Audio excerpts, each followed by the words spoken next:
Shalom, salam sejahtera dalam kasih Tuhan kita Yesus Kristus. Sebuah kehormatan ya, saya boleh menyampaikan pendalaman Alkitab pada hari ini ya, pada pagi menjelang siang ini. Udah siang kali ya. Saya bersama dengan istri saya yang pakai batik di depan. Mungkin Mama bisa berdiri dulu menghadap ke sana supaya kenal ya. Ya. Baik, kami belum lama menikah, baru 28 tahun. Mungkin di sini udah ada yang 30 tahun, 40 tahun ya, nggak tahu ya. Kita baru 28 tahun, oke. Nah,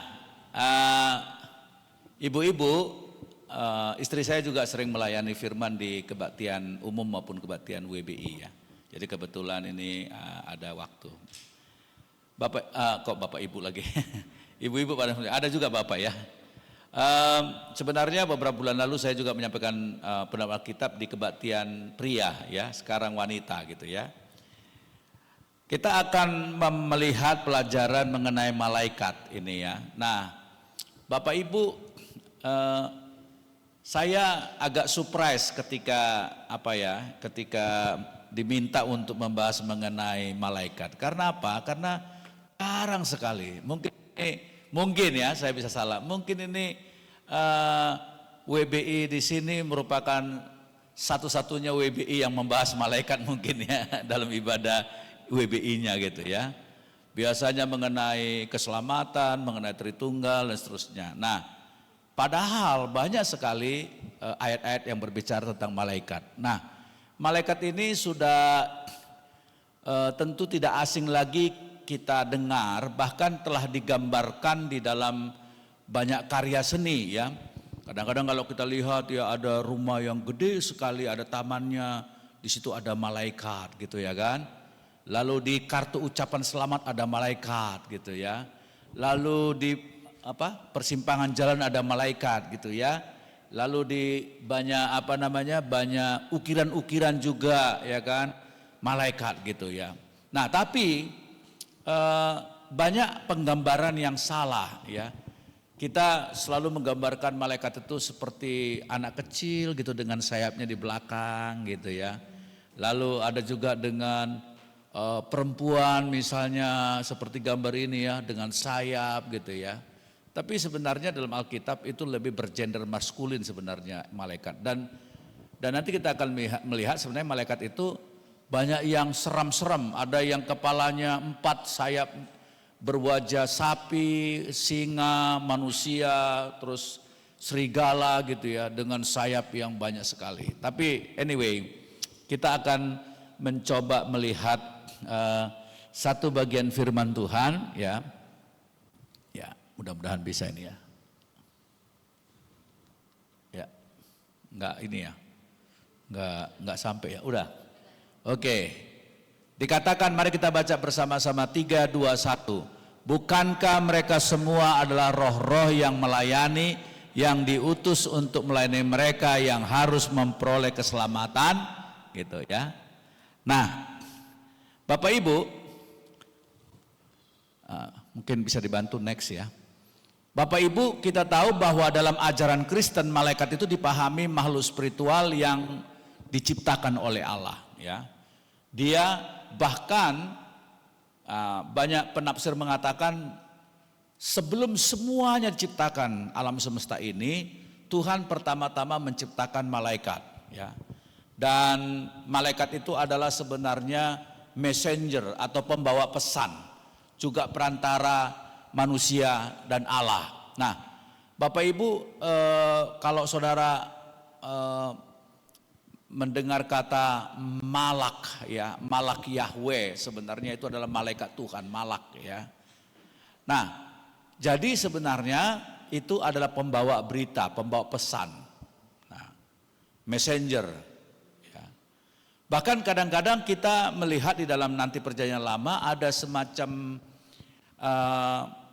tanda petik penggambaran yang beragam tentang malaikat ini. Bahkan kadang-kadang dia ini seperti personifikasi itu apa sih dalam bahasa sederhananya? Personifikasi itu adalah perwujudan dari Allah sendiri ya. Ingat nggak bagaimana Yakob bergumul dengan malaikat, ya kan? Lalu dikatakan aku telah bergumul dengan Allah gitu ya.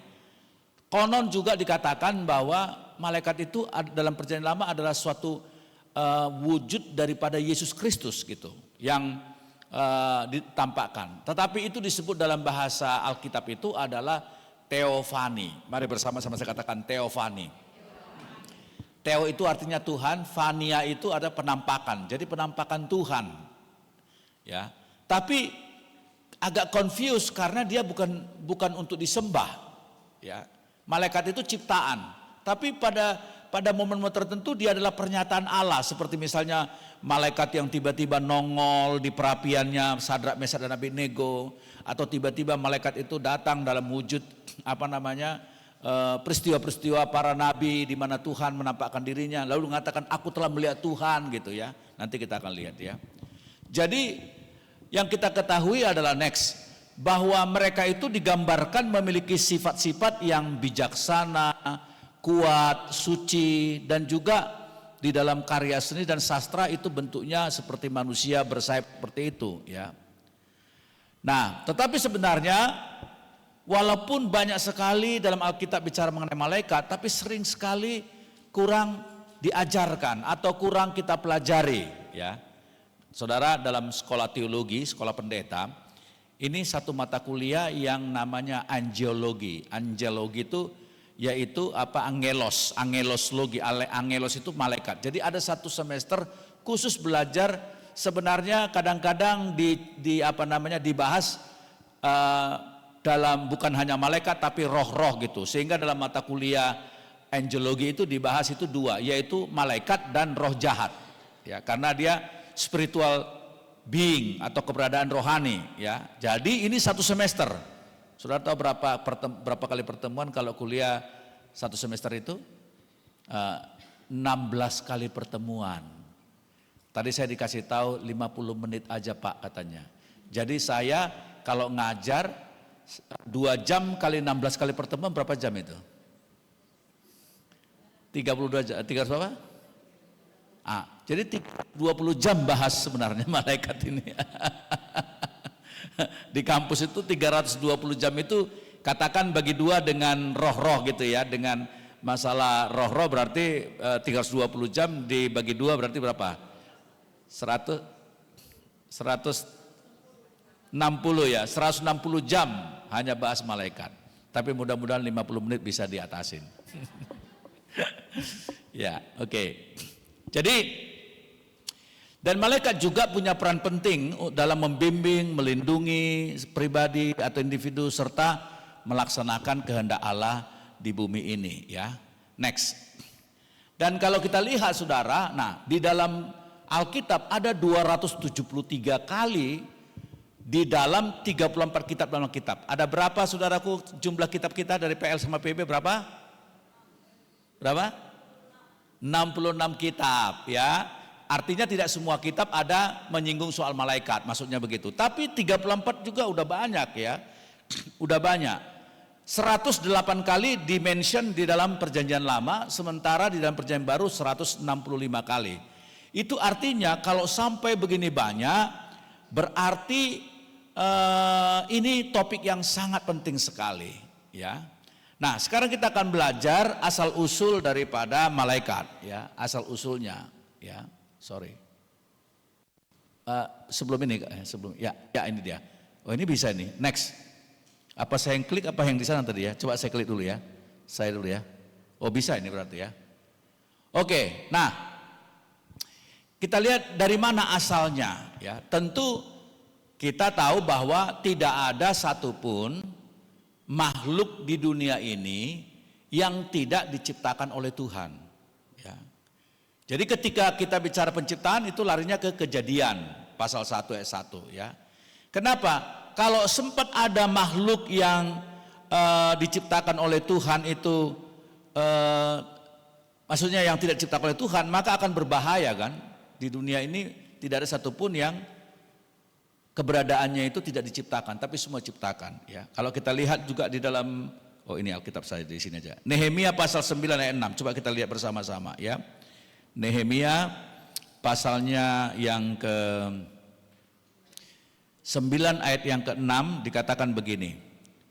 Hanya Engkau adalah Tuhan, Engkau telah menjadikan langit, ya langit, segala langit dengan segala bala tentaranya. Jadi ya, bala tentaranya langit apa?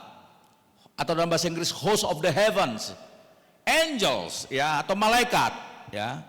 Jadi Allah, hanya Engkau adalah Tuhan, Engkau telah menjadikan langit, ya langit, segala langit dengan segala bala tentaranya, dan bumi dengan segala yang ada di atasnya, dan laut dengan segala yang ada di dalamnya. Engkau memberi hidup kepada semuanya itu, dan bala tentara langit sujud menyembah kepadamu. So, itu adalah ciptaan ya. Dalam Kolose 1 ayat 6 juga begitu ya. Nah,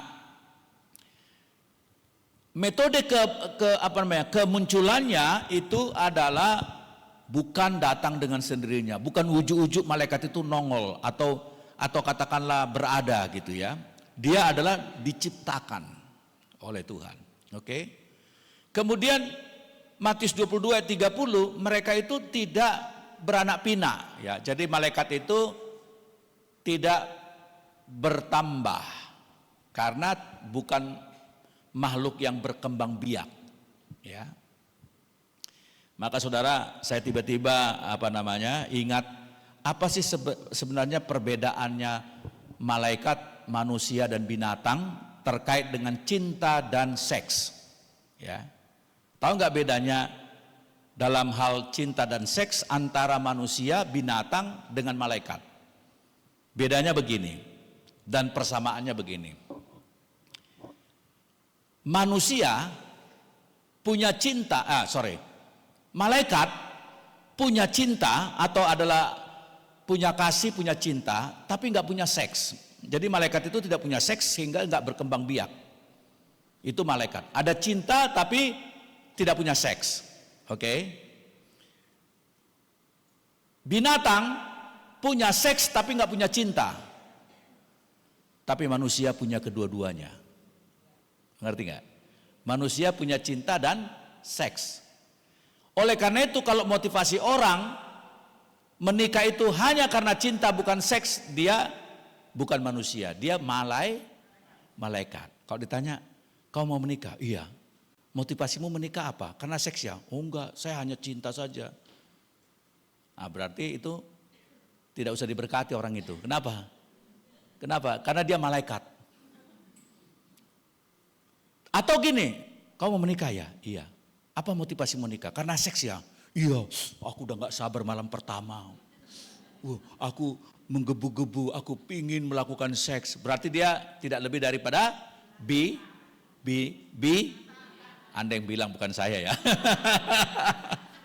Jadi orang seperti itu jangan diberkati juga. Kenapa? Karena dia Jadi dua-duanya mesti ada ya. Cinta dan seks ya, itulah manusia. Oke. Nah, coba kita lihat dulu Matius 22 ayat 30 ini. Apa sih bunyinya ini ya, supaya Anda tahu kenapa dia disebut tidak beranak pinak ya. Matius pasalnya yang ke-22 ayatnya yang ke-30. Dikatakan begini. Karena pada waktu kebangkitan orang tidak kawin dan tidak dikawinkan melainkan hidup seperti malaikat di sorga. Jadi kalau ada orang mimpi bahwa nanti di sorga masih ada pesta seks atau apa, itu tidak alkitabiah. Oke. Ini konteksnya kayak apa sih nih? Karena konteksnya pada waktu itu ada sekelompok orang Saduki yang mau jebak Yesus ya. Dibilang gini, guru ya, Yesus itu luar biasa kalau menjawab ya. Seringkali Yesus itu dijebak dengan pertanyaan yang dilematis gitu. Baik oleh kelompok Saduki, Eseni, oleh kelompok Parisi ya. Ada kelompok-kelompok sekte-sekte Zelot gitu ya. Nah, bilang gini, guru, kalau ada orang itu menikah ya, istrinya itu meninggal ya. Ayat 24 ya. Jika seorang mati dengan enggak meninggalkan anak, saudaranya harus kawin dengan istrinya itu, terus bangkit lagi keturunan dari saudaranya, ya sampai 7 kali dia ya kawin pertama, tapi kemudian mati, kemudian enggak punya keturunan, lalu dia meninggalkan istri itu bagi saudaranya, terus juga yang kedua kali, ketiga sampai ke-7 kali gitu ya menikah ya, kira-kira nanti di sorga istrinya yang mana gitu ya kan? Gimana ya kalau orang menikah gitu ya? Istrinya meninggal gitu ya, istri yang dikasih meninggal. lalu dia menikah dengan wanita yang baik juga gitu. Terus meninggal lagi istrinya ini. Jadi istri pertama dan kedua ini sangat dia cintai gitu. Nah kira-kira kalau ketemu di surga gimana mereka berdua ya? Kira-kira gimana itu? Siapa yang dikasih ini ya? Siapa ini? Tapi ternyata Yesus mengatakan, kamu jangan sesat, ayat 29. Sebab tidak karena pada waktu kebangkitan orang tidak kawin dan tidak dikawinkan, melainkan hidup seperti malaikat di sorga. Ya. Nah, kira-kira apa yang kita bayangkan dengan kata-kata Yesus ini? Seperti malaikat di sorga. Apa itu? Dia punya cinta tapi tidak punya seks. Jadi keinginan seks itu tidak ada lagi waktu orang nanti di sorga. Kita nggak ada lagi. Kenapa? Karena seperti malaikat-malaikat katanya ya. Jadi gimana itu? Ya udah mungkin kalau ketemu pasangannya ya, yang istrinya mungkin 3, tapi 3 meninggal gitu ya. Ada nggak sih orang menikah sampai 3 kali meninggal pertama, menikah lagi, meninggal lagi? Ada? Ada ya, banyak ya. bukan waktu hidup 3 istrinya gitu ya. Nah dia sayang 3-3-nya misalnya, ketemu nanti di sorga gini. Nggak ada lagi keinginan seks, tapi dilihat gini kira-kira gimana ya. Nah cuman mungkin kayak, ya cinta ini ya mungkin cinta agape dari Tuhan. Ya, cinta yang dalam pengertian kasih ya, mengasihi seperti itu. Nah, tapi saudaraku hebatnya malaikat ini nggak dapat mati. Jadi dia makhluk kekal. Dalam pengertian kekal itu awalnya dicipta, kemudian dia tidak dapat mati. Ya. Jadi dia ini kekal selama-lamanya seperti kita nanti ketemu dengan Tuhan kekal selama-lamanya. Can you imagine bahwa kita sebenarnya punya juga kesamaan. Kita dicipta kekal selama-lamanya. Tapi Allah tidak dicipta dan kekal sampai selama-lamanya. Jadi atribut yang paling yang paling boleh dikatakan punya hak untuk menyandang tidak diadakan dan tidak pernah dicipta itu hanyalah Tuhan dan selama-lamanya. Tetapi malaikat itu dikatakan oleh Lukas pasalnya yang ke 20 ayat yang ke-36 disebutkan di sini, sebab mereka tidak dapat mati lagi, mereka sama seperti malaikat dan mereka adalah anak-anak Allah karena mereka telah dibangkitkan. Jadi sebenarnya nanti kita, waktu kita dibangkitkan, kita tidak dapat mati lagi seperti para malaikat. Dari 2 ayat ini ya, Matius tadi sama Lukas ini saya ngebayangin ya. Jangan-jangan nanti keberadaan kita itu seperti malaikat, cuman nggak punya sayap gitu. Ya. Tapi tidak punya seks dan tidak dapat mati. Ya kan? Istilahnya Paulus di Korintus itu apa? Yang dapat takluk kepada hukum alam tidak dapat lagi takluk setelah dia kebangkitan. Yang saya nggak bayangkan keindahan makhluk yang bernama manusia kebangkitan. Tapi saya berpikir bahwa dalam kerajaan 1000 tahun itu gimana ya kita ini bentuknya ya, nggak dapat mati dan nggak punya seks lagi. Tapi pertanyaannya gini, kalau kita misalnya nanti ya, apakah kalau kita yang hidungnya mancung ke dalam jadi tiba-tiba mancung keluar gitu? Karena kita pesek gitu ya, nggak pede, kenapa hidung saya ini mestinya mancung keluar tapi kok mancung ke dalam gitu ya. Apa itu berubah? Saya yang botak ini nanti tiba-tiba jadi cakep banget kayak Ari Wibowo gitu ya. Mereka yang giginya nggak teratur nanti akan teratur semua, apa begitu ya? Ya, orang yang semampai tahu kepanjangannya ya, semeter tak sampai. Nanti akan ideal tingginya gitu kah?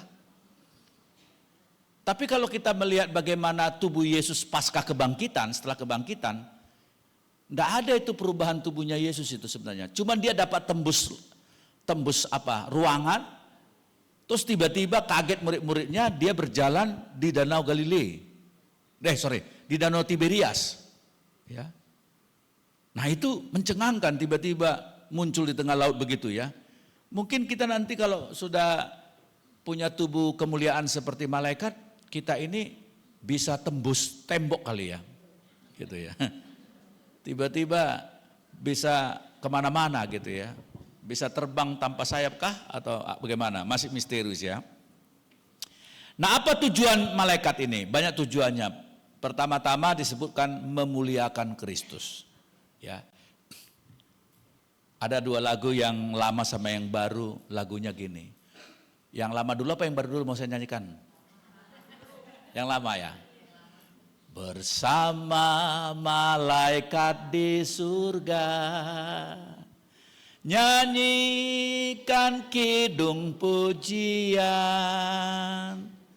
rasakan kasih-Nya jadi milikmu, Yesus aku memuji-Mu. Jadi nanti saudara di dalam tahta kerajaan sorga ketemu Tuhan pun bersama, Wahyu mengatakan bersama malaikat kita memuji-muji Tuhan ya. Coba kita lihat dulu satu ayat aja karena waktu kita nggak bisa buka semua ya ayat-ayat ini. Wahyu aja dulu, Wahyu pasalnya yang ke 4 ayatnya yang ke-11 ya. Wahyu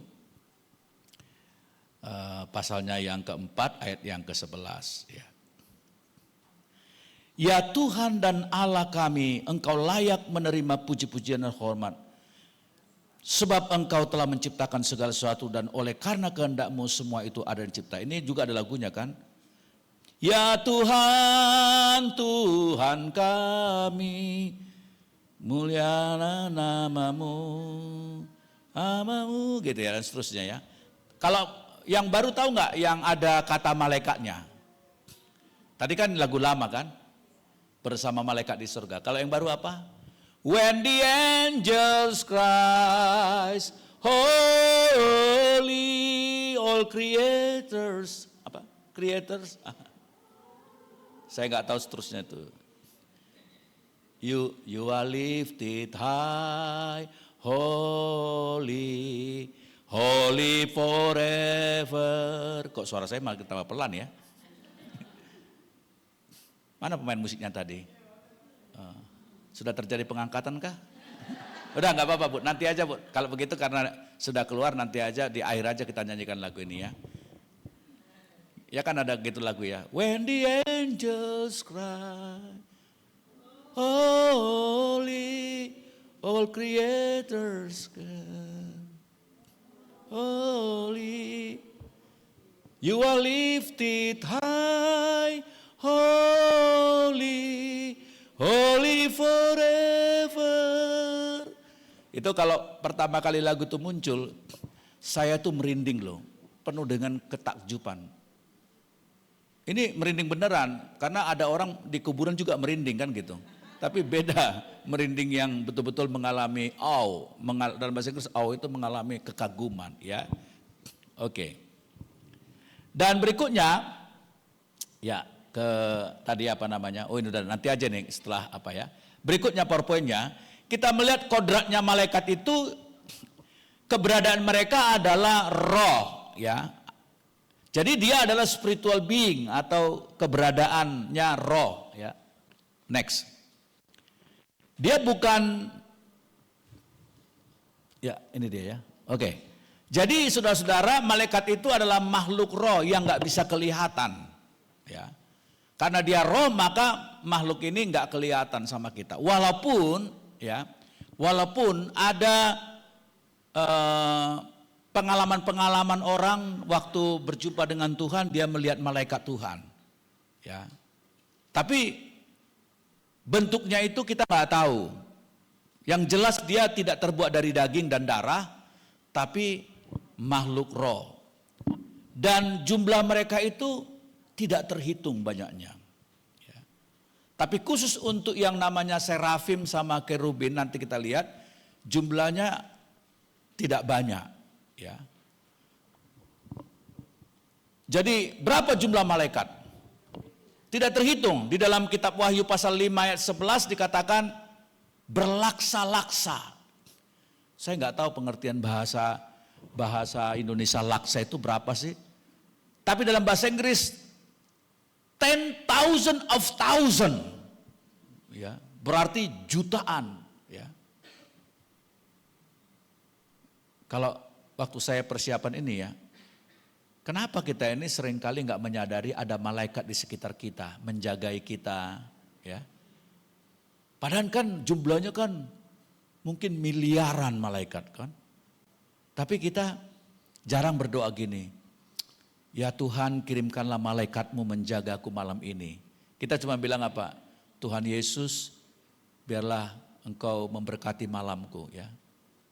Jarang kita berdoa gini, Tuhan kirimkanlah malaikatmu supaya saya bisa melewati badai ini. Bisa melewati persoalan ini. Ya.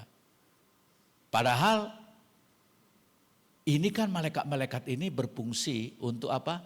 Tadi, selain memuliakan Tuhan juga menolong kita. Ya. Oke, nah kemudian kita belajar malaikat ini adalah sosok yang terpisah dari manusia, artinya berbeda. Tapi dia punya kecerdasan luar biasa, ya. Punya kehendak dan emosi. Jadi ini sebenarnya suatu hal yang menarik. Kenapa?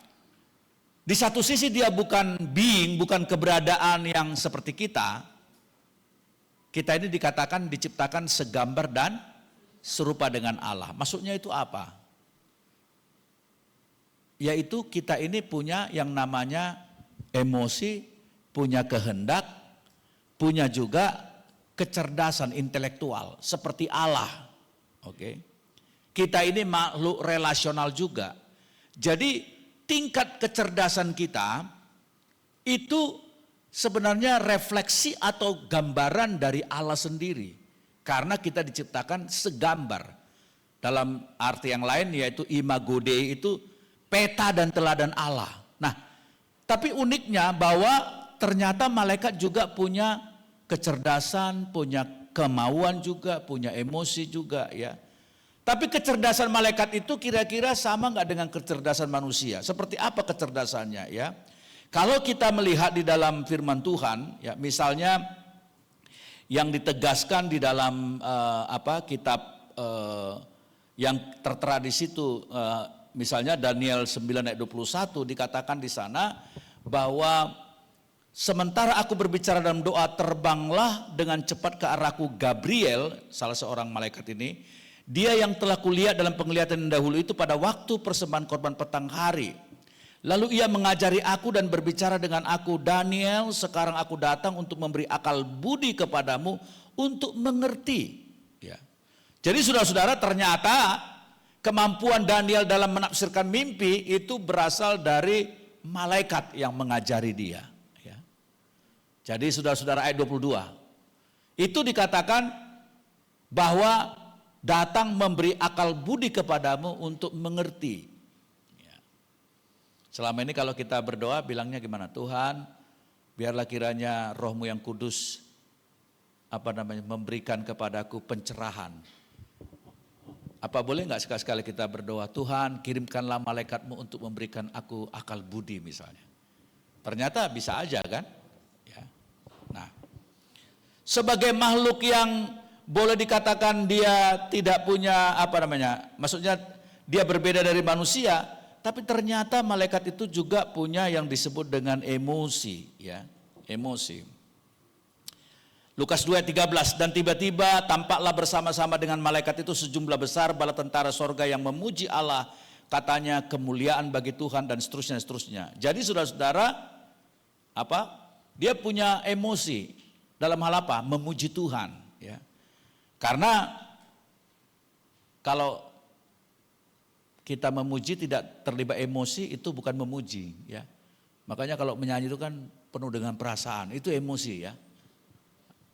Kemudian dikatakan bahwa mereka lebih unggul dari manusia. Lebih kuat dari manusia, lebih cerdas daripada manusia. Nah, kenapa manusia itu, malaikat itu disebut lebih kuat dari manusia?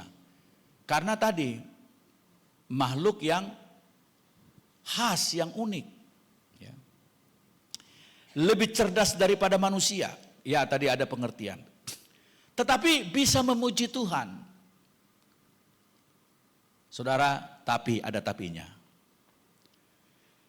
Kenapa manusia berdosa ini nyanyi? Malaikat nyanyi juga enggak? Nyanyi dia tadi kan. Tadi seperti lagu mengatakan tadi lagu apa? Kemuliaan bagi Tuhan. Tapi tahukah saudara, lebih berkualitas mana nyanyian malaikat dengan nyanyian manusia? Nyanyian kita, malaikat. Lebih berkualitas mana dan lebih berkenan mana nyanyian malaikat dengan nyanyian kita? Tadi katanya malaikat, mana ini? Malaikat kita, malaikat manusia, malaikat manusia, malaikat manusia. Nyanyian manusia, nyanyian kita yang jauh lebih berkualitas daripada nyanyian malaikat. Kenapa? Mau tahu alasannya? Karena kita punya pengalaman ditebus. Malaikat tidak punya pengalaman ditebus. Beri kepada Tuhan kita kemuliaan. Jadi karena kita mengalami penebusan, mengalami diampuni oleh Tuhan, maka nyanyian kita itu adalah korban. Nyanyian kita adalah sesuatu yang diekspresikan dari terima kasih karena Tuhan sudah menyelamatkan saya dan saudara. Amin. Itu beda dengan nyanyian malaikat. Malaikat tidak punya pengalaman ditebus. Ya. Jadi artinya apa? Maunya kalau kita nyanyi harusnya lebih sungguh-sungguh dari malaikat, ya enggak? Karena memang malaikat didesain untuk memuji Tuhan, menyembah Tuhan. Karena pekerjaannya dan naturnya seperti itu.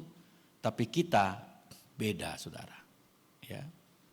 Makanya setiap kali kita menyanyi, menyembah Tuhan, ingatlah harus dilakukan dengan sungguh-sungguh kepada Tuhan. Amin. Makanya Ibrani mengatakan apa?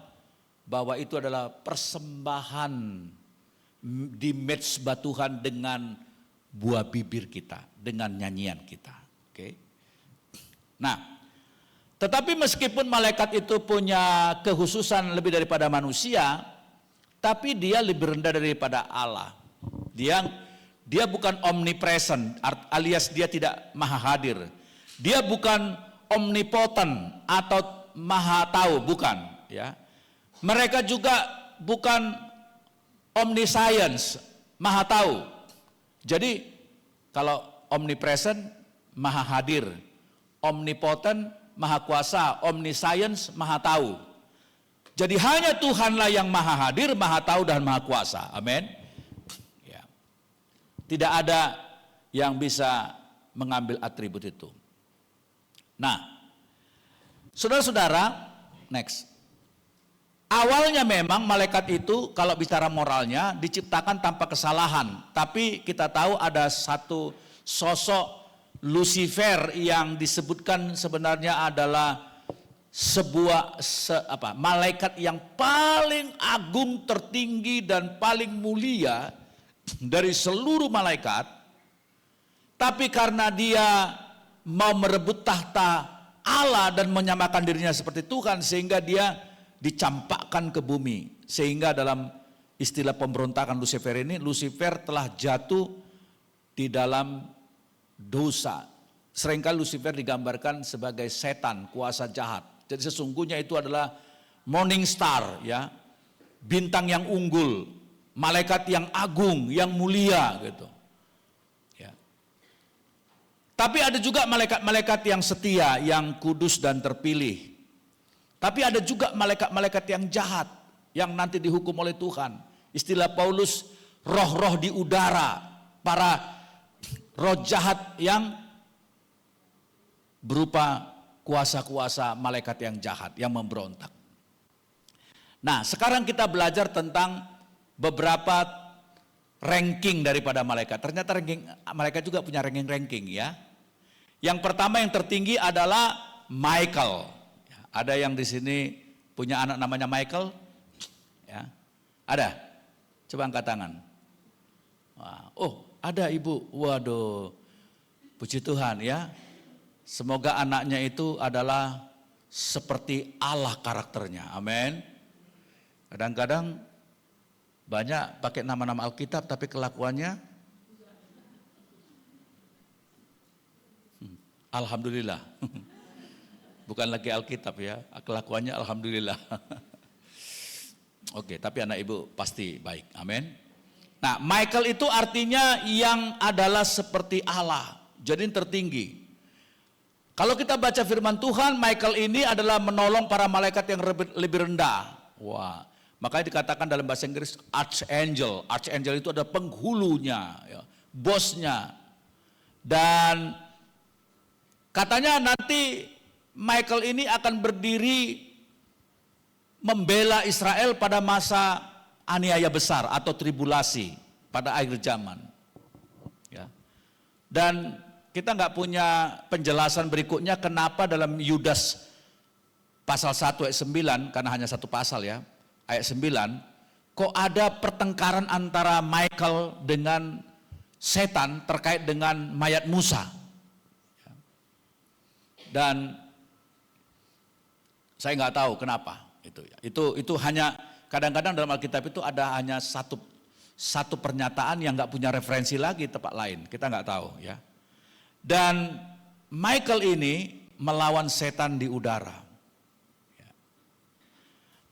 Yang kedua, saudara-saudara, malaikat yang dibawanya lagi yang juga punya ranking yang tinggi yaitu Gabriel. Ada di sini yang namanya Gabriel atau anaknya namanya Gabriel? Ada? Oh, ada juga. Waduh, hebat ibu ya, kasih nama malaikat ya. Si Michael, Gabriel gitu ya. Wah, luar biasa. Itu artinya apa? Seorang yang perkasa dari Allah.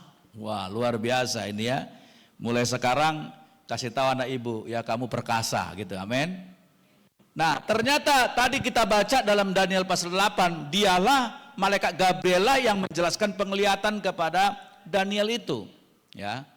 Juga tentang masa 70 minggu ya. Kita tahu kalau istilah 70 minggu yaitu adalah masa sengsara yang dijelaskan dalam kitab Daniel ya. Tapi dalam perjanjian baru Gabriel inilah yang memprediksi tentang kelahiran Yohanes Pembaptis. Yohanes Pembaptis itu kan datang sebelum Kristus lahir itu ya. Maria sempat mengunjungi ibunya namanya siapa? Elisabeth. Kepada Elisabeth Gabriel memprediksikan tentang anaknya yang akan yang dilahirkannya. Tapi juga memprediksi kelahiran Yesus kepada Maria. Lukas 1 ayat 26. Maka Gabriel datang memberitahu tentang bahwa yang kamu kandung itu adalah dari Roh Kudus, katanya kepada Maria. Ya. Kemudian dia juga memperingatkan Yusuf tentang rencana jahat Herodes. Wah, luar biasa ya. Luar biasa ya. Maka saya kadang-kadang suka mikir gini, dengan penjelasan ini saya kok berpikir bahwa bukan tidak mungkin ada orang-orang, ada kan teman-teman Anda yang sering dapat penglihatan ya, ya kan? Atau orang berkata, Tuhan beritahu saya begini. Mungkin Tuhan beritahu saya ini bisa berupa malaikat yang memperingatkan kita misalnya tentang sesuatu. Ya. Kemudian maaf kalau double, yang kalimat 2, juga malaikat itu mengumandangkan kelahiran Yesus kepada para gembala. Maka waktu gembala-gembala itu sedang di padang rumput katanya, maka datanglah Gabriel ya, bahwa pada hari ini ada berita kesukaan bagimu, bahwa juru selamat sudah lahir di kota Daud, bla bla bla gitu ya. Dan juga dia menggulingkan batu Yesus ya. Saudara tahu Matius 28 ayatnya yang kita lihat satu ayat aja dulu ya. Matius 28. Matius tinggal berapa menit lagi? 11 menit lagi, oke. Matius pasalnya yang ke-28, ayatnya yang ke-20 dikatakan begini. Dan ajarkanlah mereka, loh, ini kok agak salah lah ayatnya ini ya. Ini Matius atau Markus ya? Apa? Oke, anyway, ini referensinya ada yang keliru ayatnya ya. Tapi kalau Anda nanti punya waktu baca tentang kisah kebangkitan Yesus dari kubur. Dan itu malaikat menggulingkan batu itu. Sebenarnya batu itu kan bertonton itu ya, maksudnya berat sekali itu ya. dibutuhkan banyak banyak pasukan untuk pasukan Romawi untuk mendorong itu bisa terbuka. Ya, makanya kalau ada ya orang Muslim yang mengatakan bahwa bukan Yesus yang yang disalibkan diganti orang lain, itu sebenarnya gampang sekali dibantah ya. Ya, dibantah ya. Salah satu bantahannya adalah kuburan Yesus ada dan tidak ada satupun yang meragukan dalam sejarah bagaimana Yesus itu batunya tiba-tiba terangkat. Bahkan yang paling telak lagi kalau saudara nanti ngomong sama orang Muslim, karena narasi itu diulang-ulang terus sama mereka bahwa bukan Yesus tapi orang lain digantikan. Pertanyaannya sekarang adalah, bukan pertanyaannya, argumennya adalah yang paling telak itu adalah Yesus waktu bangkit tidak langsung dia ke sorga, dia menampakkan diri berapa hari saudara? 40 hari dia masih menampakkan diri, dia kemana-mana. Kalau misalnya dia tidak bangkit, dia diganti orang lain, masa dia ketemu orang, lu yang gantiin kemarin ya? Loh, Yesus mana? Gini. Oh, Yesus sudah diangkat ke sorga, kayak kalau kepercayaan orang Muslim saya. Terus, aku mau lihat apa dong, katanya kamu disalibkan, mana lubang pakunya gitu. Ya udah pasti ketahuan lah 40 hari. Ya, kecuali dia menampakkan diri cuma 5 menit gitu ya. Ini 40 hari, cukup banyak manusia. Ada berapa? Menurut Paulus ada 500 saksi mata yang melihat dia ya. Oke. Selain Michael dan Gabriel, ringkatan berikutnya adalah kerubin ya. Nah, kerubin ini saudara-saudara ini memang makhluk yang banyak sayapnya ya. Saya kemarin waktu persiapan ini cari-cari gitu gambarnya mana gitu ya. Di Mbah Google ditanya ya. Nah, kurang lebih seperti ini. Jadi ada banyak sayapnya tapi wajahnya satu gitu ya. Nah, kerubim ini tugasnya disebut dia menjaga Taman Eden. Kemudian 2 ukiran kerubim itu dari emas dibangun di ujung tabut perjanjian. Kemudian menampakkan diri kepada Yeskiel dalam penglihatan. Sebenarnya Lucifer adalah kepala malaikat kerubin ini sebelum dia jatuh dalam dosa tentunya ya. Nah, dia tugasnya apa? Sebenarnya tugasnya dia itu adalah, karena kita nggak punya banyak, juga satu lagi adalah bagaimana dia melindungi ya kekudusan Tuhan itu supaya jangan menghanguskan orang-orang yang berdosa yang dekat dengan mereka ya. Dan yang berikutnya ada 4 pembagian ya. Yang berikutnya adalah serafim. Serafim ini adalah bahasa Ibraninya mereka yang terbakar karena bentuknya seperti cahaya api gitu ya. Nanti Anda baca Yesaya pasal 6 ayat 1 sampai 7. Serafim ini kurang lebih seperti ini ya. Ya. Jadi setiap sayap serafim itu memiliki fungsi berbeda. Yang satu pasang menutupi wajahnya, sayapnya. Satu lagi yaitu menutupi wajahnya itu menandakan rasa hormat dan kagum dan melindungi cahaya kemuliaan Tuhan. Lalu yang pasang lagi itu melindungi dari pancaran kemuliaan Tuhan dan ada juga untuk terbang, membantu pelayanan cepat. Yang ketiga yaitu digunakan menutupi kaki serafim sehingga mereka dapat dengan rendah hati menyembunyikan ketidaklayakan mereka. Mereka berada di dalam hadirat Tuhan yang kudus. Saudara, ini sesuatu yang interesting ya. Misalnya gini, kan malaikat itu adalah sinless, tidak berdosa. Ya. Kita orang berdosa, malaikat tidak ada dosa. Hanya mereka yang berdosalah yang tidak mampu melihat kemuliaan Tuhan. Dalam zaman perjanjian lama, si Musa waktu melihat Allah, dia takut sekali. Aduh, saya dalam perjanjian lama itu, saya udah lihat Tuhan. Kenapa? Karena konsekuensinya akan terbakar, mati. Gitu ya. Bayangkan betapa kudus dan mulianya Tuhan, sampai-sampai malaikat yang tidak berdosa pun, ya, berusaha untuk tidak melihat kemuliaan Tuhan, apalagi kita. Kita bisa lihat Allah enggak? Hah? Dalam perjanjian lama tidak bisa karena kemuliaan Tuhan itu. Tapi dalam perjanjian baru kita bisa melihat Allah, bisa. Apa itu? Melalui Yesus Kristus. Maka dikatakan Yesus Kristus adalah kemuliaan yang tampak di dalam diri Yesus itu adalah kemuliaan Allah. Jadi apa yang tidak bisa kita dekatin karena kudusnya dan mulianya, sekarang kita menyebut dia Aba ya Bapa melalui Yesus Kristus. Amin. Nah, jadi ini sesuatu yang unik karena apa? Dia sendiri berusaha untuk menyembunyikan ketidaklayakannya, padahal dia ini adalah tak berdosa.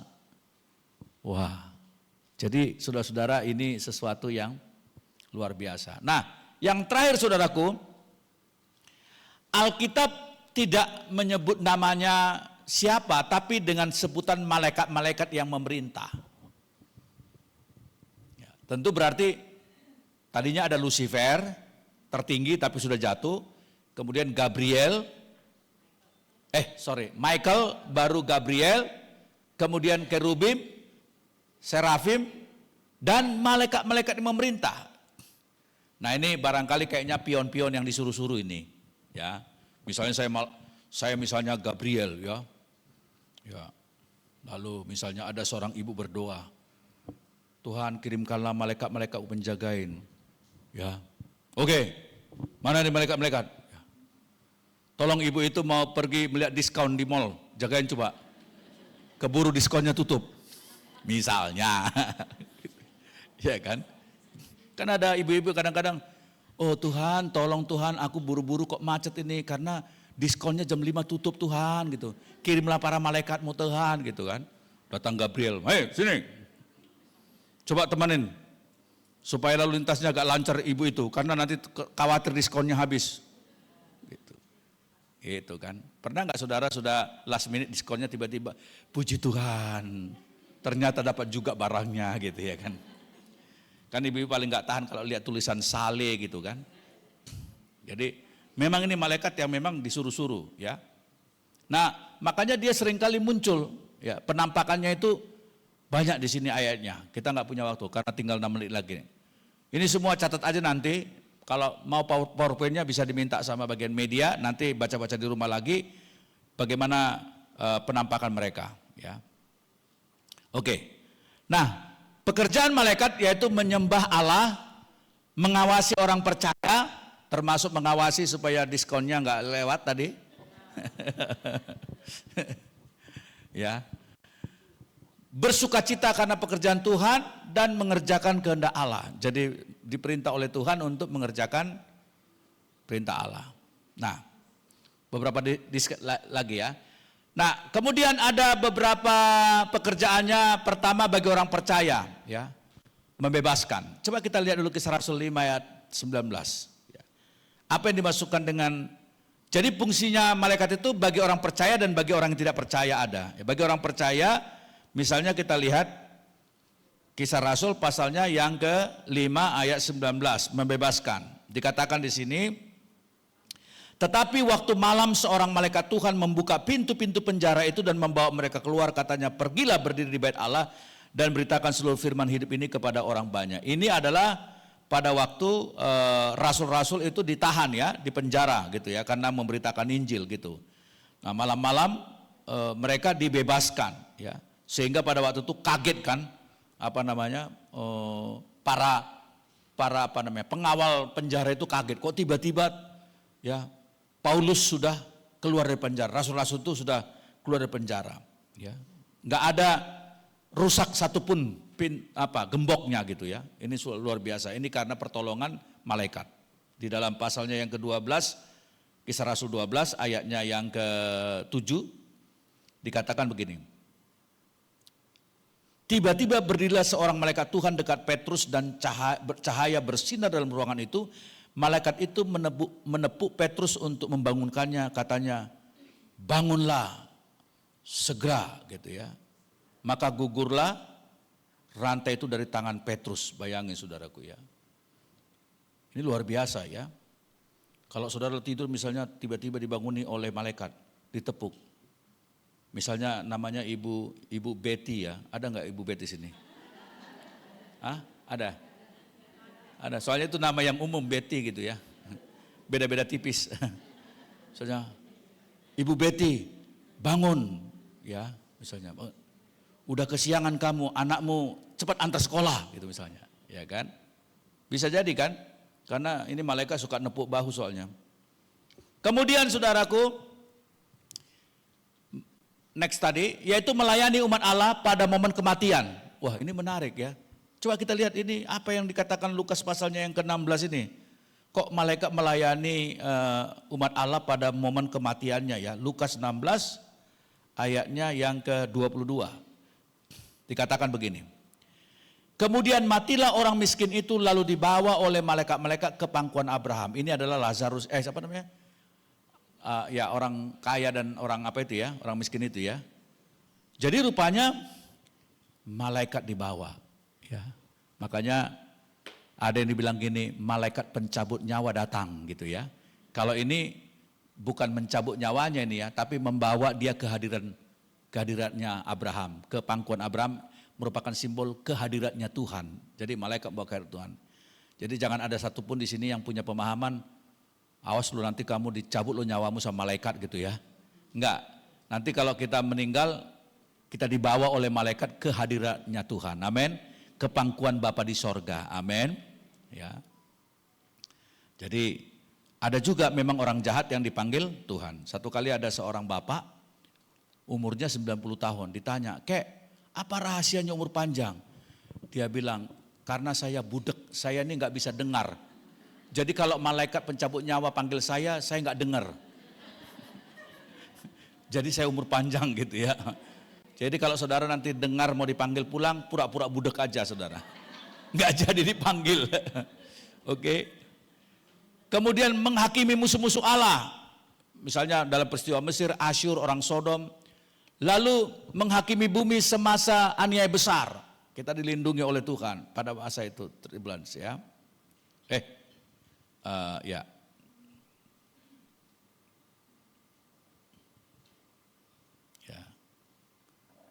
Ini saya ada ya 1 menit lagi ya.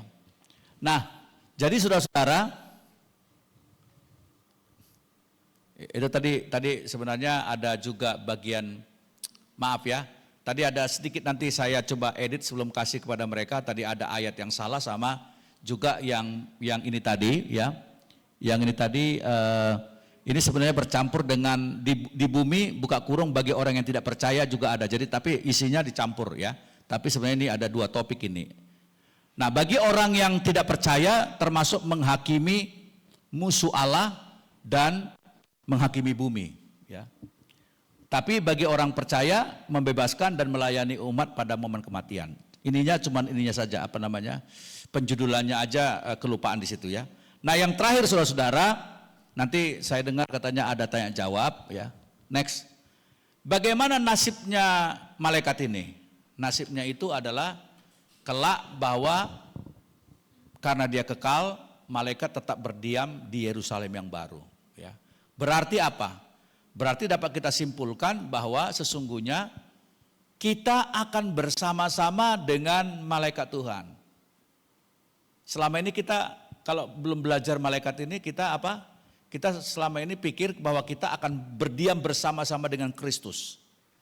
Padahal harus ditambah kalimatnya setelah PA ini apa? Bersama-sama dengan Kristus dan para malaikatnya. Ya.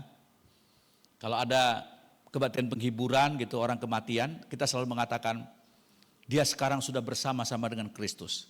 Tapi sekarang kita harus tambahin dan para malaikatnya. Tapi posisinya apa? Kita seperti Wahyu katakan kita memuji Tuhan bersama dengan malaikat. Kira Tuhan berkati kita, pas banget itu nolnya 4 kali itu ya kan.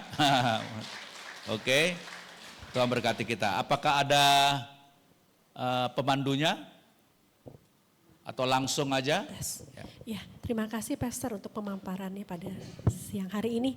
Ya baik ibu-ibu, kita akan buka ruang tanya jawab selama 15 menit. Ada ibu-ibu yang mau bertanya, silakan.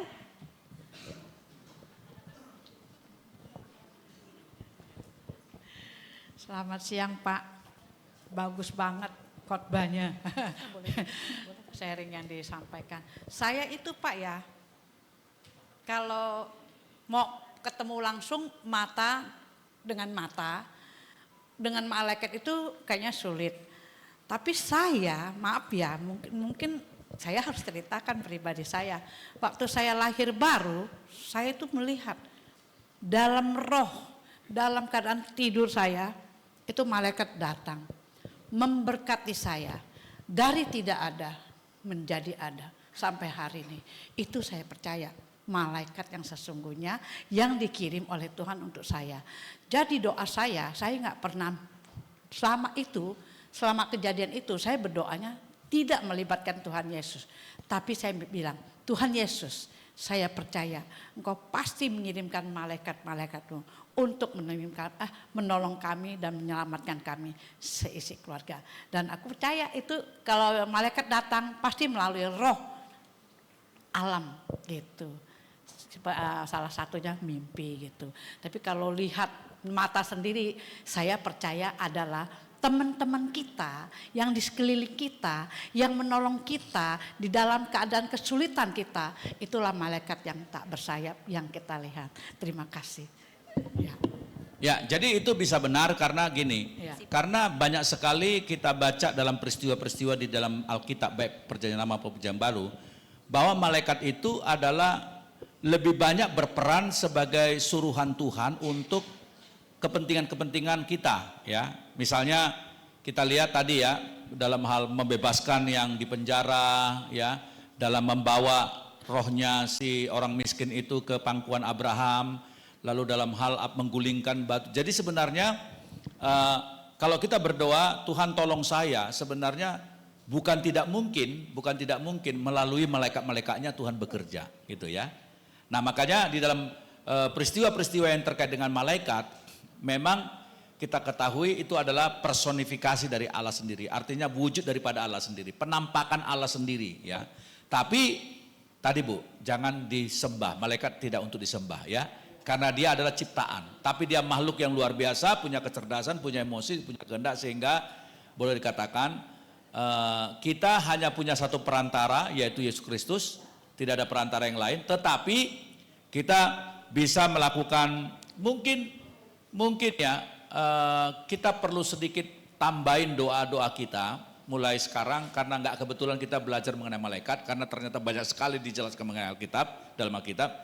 Mungkin kita perlu selalu perlu menjelaskan, berkata Tuhan kirimkanlah malaikatmu Tuhan untuk menyertai saya misalnya ya, untuk melindungi saya ya, dan seterusnya.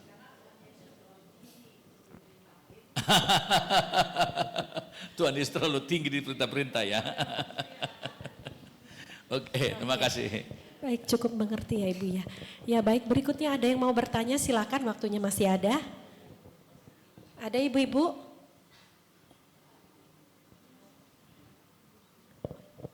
Kayaknya udah jelas semua. Ya ini ibu sebelah sini.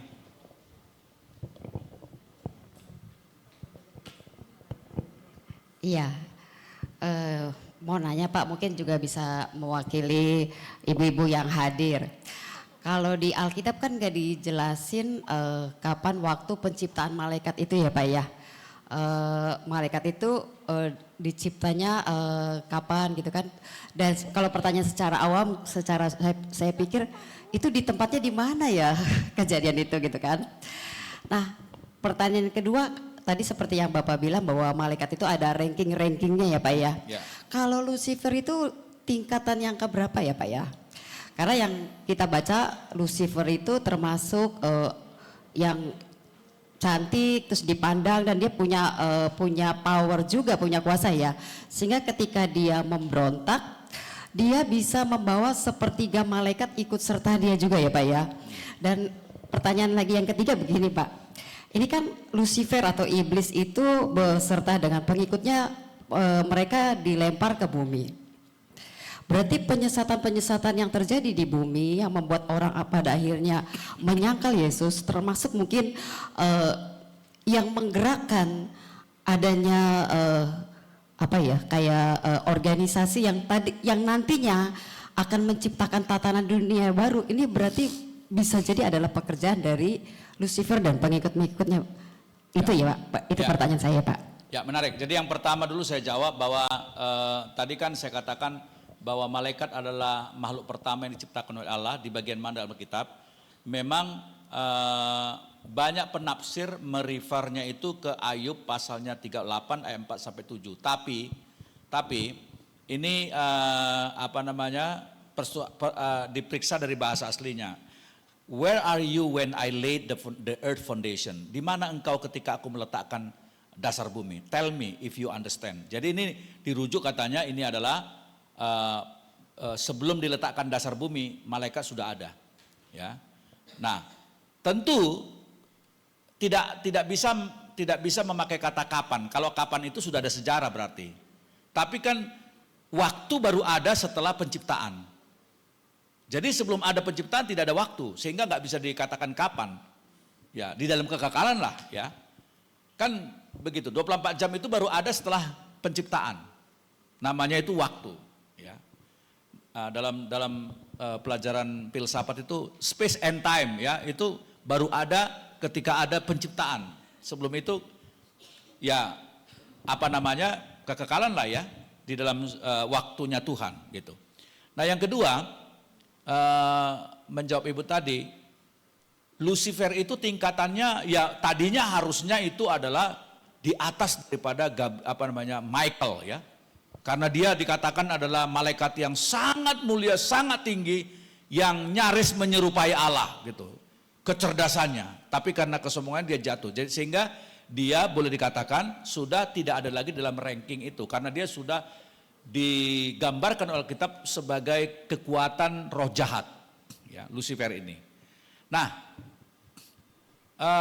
pada akhir zaman, ya, karena dia juga memiliki pengikut-pengikut, ya, malaikat-malaikat yang jatuh dan jahat, memang dikatakan di dalam kitab Wahyu nanti akan terjadi pertempuran di alam roh antara pengikut Lucifer dengan malaikat-malaikatnya Tuhan. Dan yang memimpin malaikat-malaikat itu adalah Kristus sendiri. Ya, jadi Kristus nanti dikatakan Wahyu akan memimpin bala besar malaikat-malaikat untuk menghancurkan Lucifer dan pengikutnya yang adalah antikristus itu. Ya, jadi dalam kitab Wahyu digambarkan bagaimana sepertiga bintang-bintang itu disabet sama kekuatan antikristus itu yang digambarkan dengan istilah naga itu. Ya. Gitu Bu ya. Ada lagi? Baik, ibu-ibu, ada yang mau bertanya lagi? Silakan.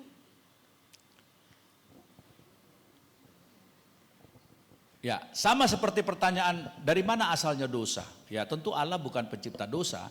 Allah bukan manusia, bukan pencipta dosa. Tapi dalam sejarah kejatuhan Lucifer dapat direfer sebagai sebuah tindakan yang dengan kebebasannya dia mau menyerupai Allah sehingga dihukum oleh Tuhan. Jadi di situ munculnya yang disebut dengan dosa oleh kuasa jahat yang bernama Lucifer.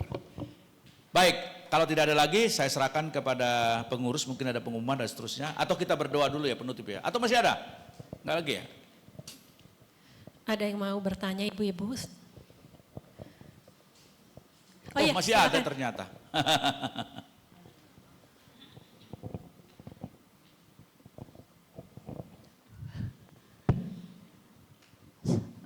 Nama saya Ibu Susana, asal NTT. Kebetulan berada di rumah iparku. Jadi saya sangat beruntung untuk mengikuti pemahaman Alkitab pagi ini. Sebenarnya yang saya mau sampaikan bukan pertanyaan. Banyak sekali yang disampaikan dan banyak sekali yang baru tahu hari ini bahwa tugas-tugas malaikat seperti ini. Seperti apa saja tugas mereka. Tapi yang saya alami sendiri, mungkin ini bukan pertanyaan tapi saya penyampaian, jadi waktunya minta sebentar saja. Kesaksian. Ketika suamiku meninggal, saya menangis terus menerus sampai ke tahun yang keberapa ya. Kan sekarang udah 8 tahun, 2 tahun. Saat itu saya tertidur pagi kayak jam 5. Saya mimpi, tapi itu mimpinya kayak nyata. Di balik jendela ada malaikat yang tiga orang di situ. Lalu kayak suamiku berada di samping, lalu dia berkata, bangun, saya sudah mau pergi karena saya sudah didatangi, mau dipanggil pulang. Terus saya lihat ada 3 malaikat yang kakinya kayak gini, yang terbang-terbang nggak sampai ke bawah.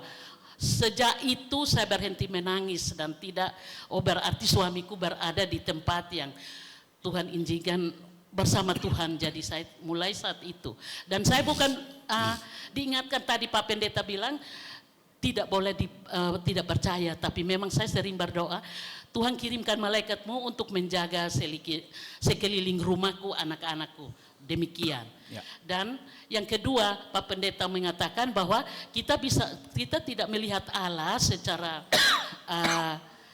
individual kayak kita lihat teman atau saudara, tapi kita bisa lihat pada kehadiran Tuhan. Tetapi yang saya bukan lihat secara langsung, tapi ketika saya operasi di RSCM, sebelum susternya datang memberikan obat, sebelum itu ada cahaya terang yang sangat menyengat. Lalu memanggil saya, bilang, Susan, bangun, ini obatmu. Selang hanya menit aja suster datang bangunin saya. Tapi sebelum itu panasnya yang matahari yang kayak panas sekali yang membangunkan saya. Dengan perkataan itu, panggilan itu. Sehingga ini banyak pengalaman seperti itu. Memang tidak melihat Tuhan Allah secara langsung, tapi dengan tanda-tanda itu. Terima kasih untuk edukasi yang sangat bermanfaat bagi kami. Terima kasih. Ya, makanya saya katakan tadi bahwa di dalam perjanjian lama seringkali, perjanjian baru juga ada peristiwa, seringkali kita lihat itu malaikat itu bisa dipahami dari berbagai aspek. Itu bisa sebagai sebuah penampakan Allah, ya. Misalnya seperti Yakub yang bertarung dengan malaikat, ya, sampai terpelecok pangkal pahanya, dan dia berkata, saya bergumul dengan Allah gitu. Jadi memang penampakan Allah itu bisa berupa malaikat. Seperti misalnya kata ibu dalam keadaan sakit misalnya, ya, berdoa lalu kita melihat malaikat, sebenarnya itu bisa jadi juga penampakan Allah atau suruhan Allah yang menampakkan diri, karena yang paling terpenting adalah bagaimana malaikat itu menolong, ya. Jadi saya kira dalam peristiwanya rasul-rasul yang dikeluarkan dari penjara juga itu adalah suruhan daripada Tuhan, ya. Ternyata, ya, kalau kita belajar tentang malaikat ini, ya, dalam sejarah kekristenan, ya, banyak sekali kisah-kisah yang pada abad-abad 1000 tahun yang lalu, ya, di kisah-kisah sejarah kekristenan gitu, ya, memang malaikat ini sudah banyak sekali dibahas dan juga banyak pengalaman-pengalaman dari orang percaya, ya. Bagaimana misalnya malaikat melindungi dia dari kecelakaan misalnya, ya. Ya, dia melihat tangan malaikat itu, ya, yang merescue dia gitu, ya. Harusnya dia sudah jatuh gitu, ya. Saya masih ingat persis 40 tahun yang lalu kalau nggak salah. Ya, kurang lebih. Ya, saya umur waktu itu kira-kira 20-an lah, ya. Jadi ya 40 tahun, enggak sampai 38 tahun yang lalu kalau nggak salah, ya. Waktu itu papa saya minta saya, kami gerejanya di pedalaman, ya, nggak ada listrik, ya, jauh-jauh masuk keluar hutan gitu, ya. Nah, papa saya bilang gini sama saya waktu itu pulang ke kampung, aduh saya lagi capek katanya, dia panggil saya kan Juni, ya, Juni, coba kamu layani dulu pos PI yang di sana katanya, ada ibadah malam gitu. Saya pergi naik sepeda motor malam-malam, ya, malam-malam. Dan saudara tahu keadaannya miskin sekali di daerah itu kan. Kita juga punya motor butut, ya, motor yang yang suaranya kayak pabrik tapi larinya nggak ada gitu, ya. Jadi itulah yang kita pakai untuk menginjil, beritakan Injil sama ngunjungin pos-pos PI gitu. Nah, saya naik sepeda motor. Pada waktu itu waktu pada itu hujan deras terjadi. Setelah kita kebaktian selesai, hujannya sudah berhenti. Saya harus pulang, kurang lebih waktu itu hampir menjelang 1:30 malam, 1:30 pagi. Hutan-hutan. Itu motor kami itu namanya motor murah ya. Itu lampunya itu suka hidup mati. Jadi kadang-kadang tengah malam di hutan gitu tanpa lampu. Baru kita pukul lampunya. Hidup dia. Bentar lagi gini dia kan, namanya motor jelek kan. Udah tiba-tiba padam lagi di tengah-tengah kegelapan malam. Pukul-pukul lagi kan dulu kan model lampunya itu kayak batok tempurung kelapa gitu. Pukul-pukul lagi. Hidup lagi gitu. Nah, saudara, tiba-tiba saudara itu lampu nggak bisa hidup lagi. Saya pukul-pukul nggak bisa hidup lagi. Lama. Ya udahlah ngeraba aja tapi agak remang-remang jalanannya. Tiba-tiba saya seperti ditepuk malaikat di belakang. Berhenti gitu ya. Saya berhenti, saya pukul-pukul lampunya gini hidup. Padahal dari tadi udah nggak hidup. Saya pukul-pukul lampunya hidup. Saudara tahu nggak? Itu di bawah ada jurang. Ya. Jadi rupanya ada jembatan yang roboh karena hujan deras gitu ya. Jadi aku langsung aduh Tuhan Yesus gitu ya. Kalau sempat saya nggak berhenti, ya udah saya nyemplung dia udah mati di situ. Saya masih ingat waktu itu ya. Nah, kadang-kadang penampakan itu pengalaman ditolong malaikat ya. Sertai malaikat itu banyak peristiwa-peristiwa terjadi di sekitar kita. Oke, ada lagi? Terima kasih untuk share pengalamannya. Iya, waktunya sudah selesai, Pastor. Udah? Ya. Mana pemain tadi? Kita nyanyi dulu tadi lagu. Walaupun kita ini ibu-ibu mestinya kadang-kadang kita, wah aku ini cuman ibu-ibu SD nggak tamat kok lagunya bahasa English. Gitu. Nggak apa-apa lah ya, karena anggap aja lah saudara nyanyi bahasa Itali kita sama-sama nggak tahu lah gitu ya. When the Angels ya. Apa awalnya itu?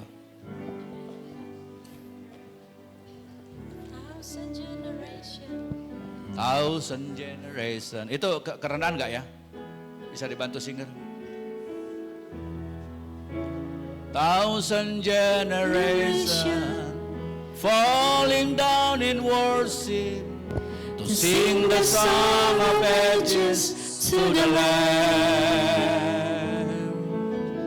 And all who gone before us and all who will believe sing the song of ages to the Lamb. Your name is the highest. Your name is the greatest. Your name stands above them all. All thrones and dominions, all powers and positions. Your name stands above them all. And the angels cry, holy, all creation cries, holy, you are lifted high, holy, holy forever. And the angels sing, holy, holy creation cries, holy, you are lifted high, holy, holy forever. Masih ada sambungannya kan? Your name, na na na, your name is the greatest. Your name stand above them all. All thrones and dominions and powers and position. Your name stands above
Tahukah ibu-ibu bahwa nanti ketika kita berjumpa dengan Tuhan, kita disebutkan oleh Wahyu bukan saja kita memuji dari segala suku bangsa, bahasa, dan aksen, tapi bersama-sama dengan malaikat kita menyembah Dia.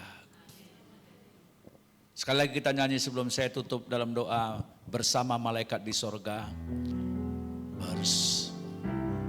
Bersama malaikat di surga,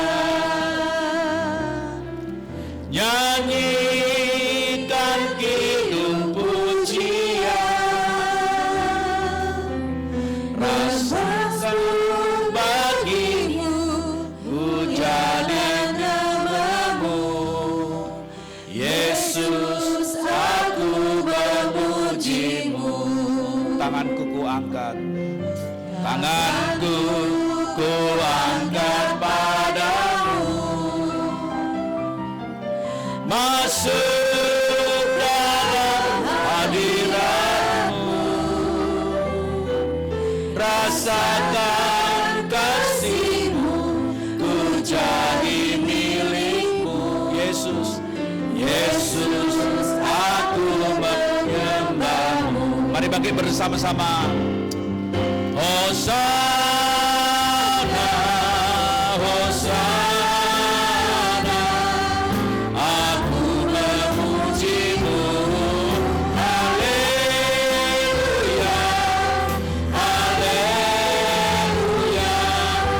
aku menyembahmu. Hosana, Hosana, Hosana, Hosana.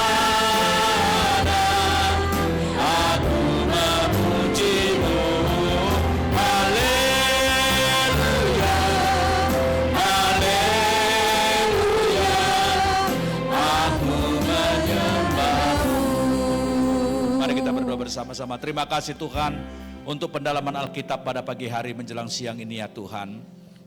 Kami diingatkan bahwa Tuhan memiliki pasukan yang begitu besar jumlahnya, yaitu para malaikat-Mu yang hadir untuk kehidupan kami ya Tuhan. Terima kasih Tuhan karena malaikat-malaikat-Mu selalu berada di sisi kami ya Tuhan untuk melayani kami. Bersama-sama dengan malaikat kami memuji dan memuliakan nama-Mu ya Tuhan. Biarlah Tuhan pada hari ini ketika kami mendengar firman mengenai malaikat, pelajaran ini Tuhan penting. Karena begitu pentingnya maka Tuhan mengadakan malaikat-malaikat untuk bersama-sama dengan umat Tuhan kami melayani Tuhan. Terima kasih Tuhan. Biarlah malaikat-Mu menjagai kami yang sedang sakit, keluarga kami yang sedang saat ini sedang berbaring sakit yang tidak bersama-sama dengan kami. Kirimkanlah malaikat-Mu untuk memberi kepada mereka Tuhan kekuatan baru Tuhan, penghiburan dari Tuhan melalui para malaikat-malaikat-Mu ya Tuhan. Terima kasih Tuhan, terima kasih Tuhan. Biarlah hidup kami senantiasa melibatkan Engkau Tuhan di dalam segala perkara Tuhan. Segala puji hormat hanya bagi-Mu. Di dalam nama Tuhan Yesus kita yang sudah diberkati dengan firman Tuhan bersama katakan amin. Beri kepada Tuhan kita kemuliaan.